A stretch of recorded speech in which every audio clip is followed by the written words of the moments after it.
Miss Deborah, kamusta po si Miss Nora Honor as a friend po? Mabait. Mabait. Ang sabi ko mabait siya kasi ako kasi may magpadala mga inspirational quote, prayer everyday. Pag ano yan, sa text mag-ano sabihin sa akin, thank you kapatid. Sabi ko, huwag ka na mag-thank you, basta babasahin mo, hindi mo kailangan ako i-replyan, hindi mo kailangan sumagot, diba? Mag-ano ka lang niya, post kikwento kami konti, gano'n. Basta sabi ko kay Gaya mabait, totoong tao. Nagkaroon po ba kayo ng chance na makawork po si Miss Nora Honor? Yes, yung araw sa Viva, yung Beloved. Ang director ang dati ko. So, anto si Guy, ang maganda pa sa kanya, yung mga fans niya, yung mga fans niya talaga, lalo yung mga kinakaano ng fans na yun, parang kinakaano ng fans, yung head ba, whatever tawag doon. Tsaka hindi lang, ang gali, ano niya mga pangalan, tatandaan niya. Alam mo talagang anong pagkakaano niya, ang ano niya, anong pagkakaibigay, galing talaga sa puso. Hindi yung fake, hindi siya plastic. Alam niya pangalan, ba ganyan, ope, o gano'n. Nakakatuwa siya, nakakatuwa siya. When it comes po sa work ethics po, ano po yung natutunan nyo kay Miss Nora Honor? Marami anak, napakagaling artista yun, wala akong pwede magsabi.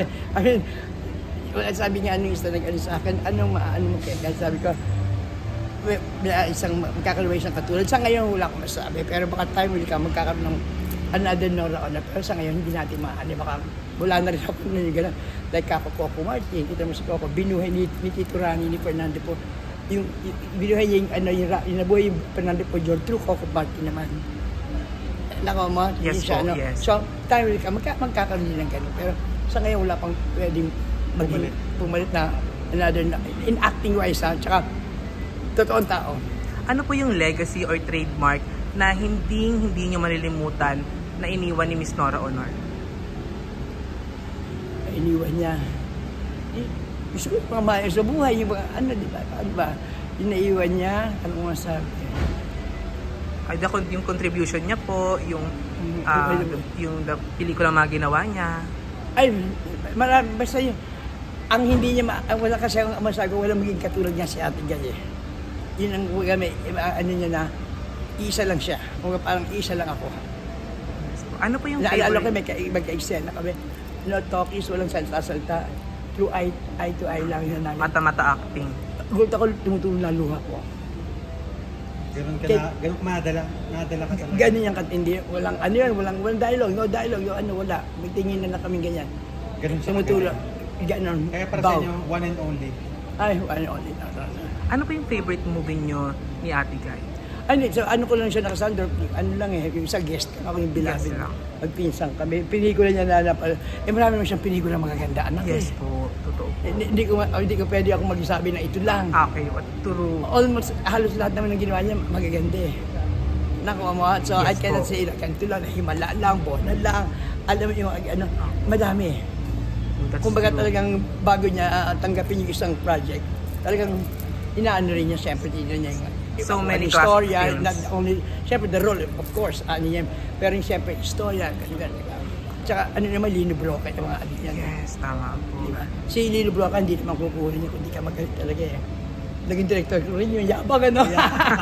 Yes, marami siyang magaling na director. Kaya pala, no? Magaling talaga. Hindi, Isma Bernal, diba? Lino Broca, puro mga national artist yun, anak. Di ba? Puro national artist yun. Yung Beloved po, anong taon ba yung Beloved? Tagal na rin. 90s Buhay pa, daddy ko director si Roy Salvador. 90s pa.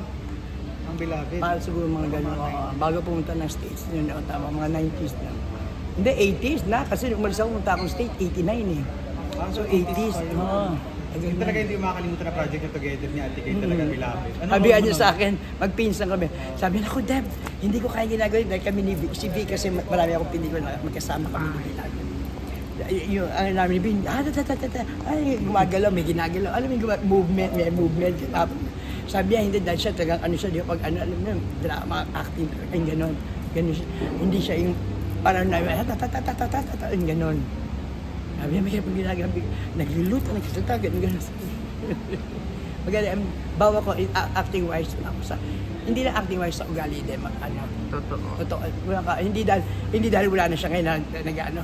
Totoo yun, coming from my heart. Hindi ako nang balahin ko siya, wala na siya, no, di ba? Totoo yun.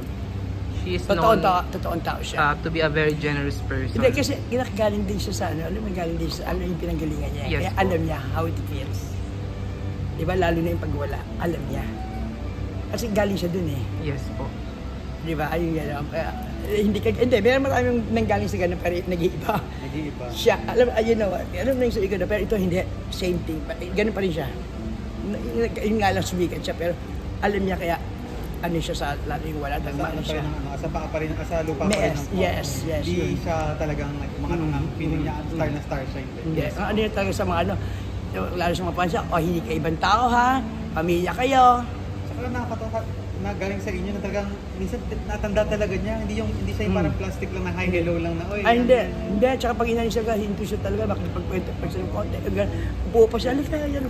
Tsaka hindi talagang natandaan niya yung pangalan. Uy, Fe, uy, gano'n. Sino pong mas ano sa inyo? Parang mas ahead si Nora sa inyo eh. Ako, nauna sa akin siya. Ilan na po kayo? May 50 na kayo? 66. May 66 na kayo? Akala ko 50s lang kayo. I love you, anak. Looking young. 66. So, 1958 ako. Ilang taon lang ang I'll be 67 on December. Hindi, may picture nga kami dyan ng huli kong magpunta ng birthday niya ng 70 siya. Yung picture namin. Yun. Okay. Maraming I love you. salamat po. Ito, pakita ko.